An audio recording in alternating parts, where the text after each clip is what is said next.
उस कानून के तहत ही इन कंपनियों को बंद किया गया था। लेकिन उस कानून के तहत बंद करने के साथ साथ हमारा विशेषकर इस देश के लोकतंत्र के चौथे स्तंभ मीडिया से कहना चाहेंगे कि जब हमारी केंद्र सरकार ने कानून बना दिया, जब हमारी राज्य सरकारों ने उसे लागू कर दिया और उसी कानून के तहत इन कंपनियों को बंद भी कर दिया, तो कभी हमारी सरकार ने इस पर गौर क्यों नहीं किया कि इन कंपनियों में उन गरीब लोगों ने, उन देहाती लोगों ने, ग्रामीण अंचल से, शहरी अंचल से, छोटे छोटे दुकानदारों ने, छोटे छोटे रेहड़ी वालों ने, छोटे छोटे जो मजदूर किसान थे, उन लोगों ने पैसा जमा करवाया। तो हम तो माननीय केंद्रीय सरकार से और डबल इंजन की माननीय राजस्थान की भजन लाल सरकार से ये कहना चाहेंगे कि जब इन लोगों ने लाइसेंस शुदा कंपनियों के तहत, मैं ये कहना चाहूँगा कि इनको लाइसेंस भी सरकार ने दिया है, तो लाइसेंस शुदा जब कंपनियों को हमारे राज्य में या यूँ कहें कि हमारे देश में परमिशन दी जाती है, सरकार की तरफ से लाइसेंस दिया जाता है, तो फिर उनके तहत जो पैसा इकट्ठा किया गया है उसको दिलवाने की जिम्मेदारी भी तो सरकार की है। अभी हम विगत आपसे कहना चाहेंगे कि विगत हम 3-4 साल से ये संघर्ष कर रहे हैं और ये जो आप देख रहे हो राजस्थान के प्रत्येक जिले में ये लड़ाई चल रही है। प्रत्येक जिले में जमाकर्ता परेशान है, कार्यकर्ता परेशान है और आप तो सबसे ज़्यादा ये समझ लो कि वो गरीब परेशान है जिस गरीब के वोट से इस देश की सरकार बनती है। जब हमने पहले प्रोटेस्ट किए, जब हमने पहले आंदोलन किए, तो हमारे राज्य की सरकार हमसे कहती थी कि मैं आपके साथ कुछ नहीं कर सकता हूं क्योंकि केंद्र में दूसरी सरकार है और हमारे यहाँ दूसरी सरकार है। आप कैसे भी मानिए,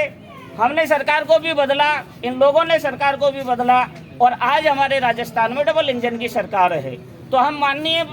आदरणीय भजन लाल जी से ये कहना चाहेंगे कि 24 जनवरी 2024 को भी ये डेलीगेशन, 24 जनवरी 2024 को भी ये राज्य का प्रत्येक जिले का डेलीगेशन उनसे मिला। उन्हें हमने हमारा ज्ञापन भी दिया और एक मांग की कि हम लोग पीड़ित हैं, हमें बचा लीजिए, हमारा धन भी डूब गया, हमारा मान सम्मान भी डूब गया। और ये जो लोग आप देख रहे हो ना साहब, मैं मीडिया के सामने ये कहना चाहूँगा, इस देश के गोदी मीडिया से भी और इस देश के यूट्यूबर से भी और इस देश के मीडिया से, कि ये लोग साहब एक लाश की तरह चल रहे हैं, इनका कोई जीवन नहीं है। क्योंकि इन लोगों ने सरकार के लाइसेंस शुदा कंपनियों में पैसा जमा करवाया, पैसा अपनों का जमा करवाया, क्योंकि कोई गैर पैसा नहीं देता है। और उस पैसे को वापस ना मिलने की वजह से आज ये लोग इतने दर की ठोकर खा रहे हैं, ये इतने पीड़ित हैं कि ना इनका घर है, ना इनका बार है, ना इनके बीवी बच्चे हैं, ये परेशान हैं। हमारे इसी संघर्ष में आप ये समझ लीजिए, हजारों लाखों व्यक्तियों ने सुसाइड भी कर लिया है,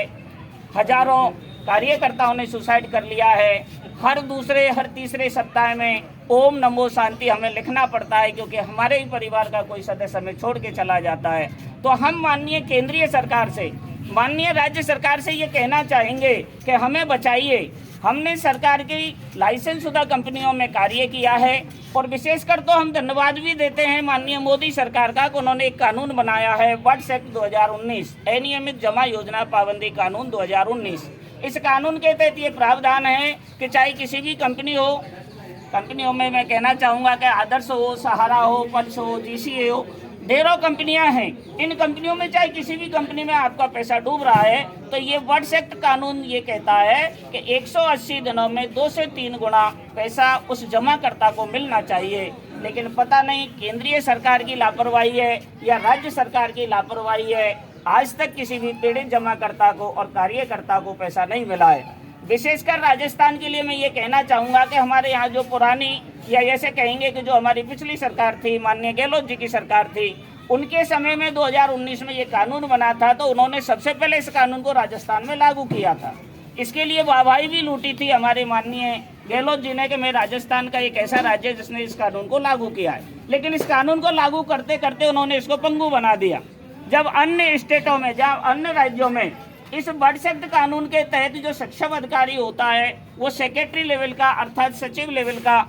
जिला कलेक्टर महोदय होता है, जबकि हमारे राजस्थान में उप रजिस्ट्रार कार्यालय को सक्षम अधिकारी बना रखा है। और उप रजिस्ट्रार कार्यालय में भी एक सूची दे रखी है हमारी सरकार ने। क्रेडिट कोऑपरेटिव सोसाइटियां हैं, उन्हीं का वो केवल आवेदन लेते हैं और उस आवेदन में भी एक आम जमाकर्ता का आवेदन देना बड़ा मुश्किल है, क्योंकि उसमें इतनी प्रक्रिया है उसे ऑनलाइन भी करिए, 3 कॉपियों में दीजिए, स्टाम्प बना करके दीजिए। हमसे ऐसा पूछा जा रहा है जैसे हम चोर हैं, जबकि हमने तो सरकार के लाइसेंस पर पैसा दिया है। जब सरकार ने लाइसेंस दिया हमने कार्य किया है, आज सरकार ने लाइसेंस बंद कर दिया तो आज हम में से कोई कार्य नहीं करता है। तो हम तो दोनों ही सरकारों से विशेषकर ये निवेदन करना चाहेंगे कि हमारी राज्य सरकार हमारी पीड़ा को सुने और हमारे यहाँ जो वर्ड्स एक्ट कानून की जो विसंगति है, जहाँ सचिव को सक्षम अधिकारी ना बनाकर उप रजिस्ट्रार को बना रखा है, तो हमारे यहाँ से उप रजिस्ट्रार का ये अधिकार हटाया जाए और जिला कलेक्टर महोदय को सक्षम अधिकारी बनवाया जाए।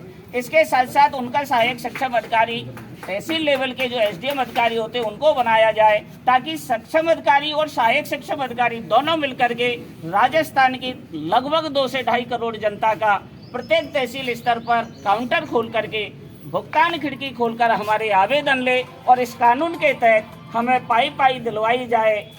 अभी आपसे कहना चाहूँगा कि सरकार हमारे साथ दोहरा चरित्र भी दिखा रही है, दोहरा कार्य भी कर रही है। हमारे यहाँ सरकार ने सहारा का पैसा देने के लिए एक पोर्टल खोल रखा है। मैं ये कहना चाहूँगा कि इस पोर्टल की तरह तो पहले से ही पोर्टल हमारे यहाँ पल्स का खुला हुआ है। उस पोर्टल में आज तक 8 साल हो गए, 2016 से कोर्ट के आदेश के अनुसार पोर्टल के अनुसार पैसा मिल रहा है, लेकिन पल्स का पैसा भी अभी तक 19,000 से आगे नहीं बढ़ पाया है। अगर इसी प्रकार से सहारा का भी पोर्टल के माध्यम से पैसा दिया गया तो हो सकता है हमें ये जन्म तो छोड़ना ही पड़ेगा, अगला जन्म लेना पड़ेगा, तब हमारा पैसा हमें मिल पाएगा। क्योंकि पोर्टल में इतनी पेचीदगियां हैं, पोर्टल में इस प्रकार से एक आम जमाकर्ता को उलझा दिया गया है कि वो उसकी शर्त भी पूरी नहीं कर पाता और आखिर में वो झुंझला करके आखिर में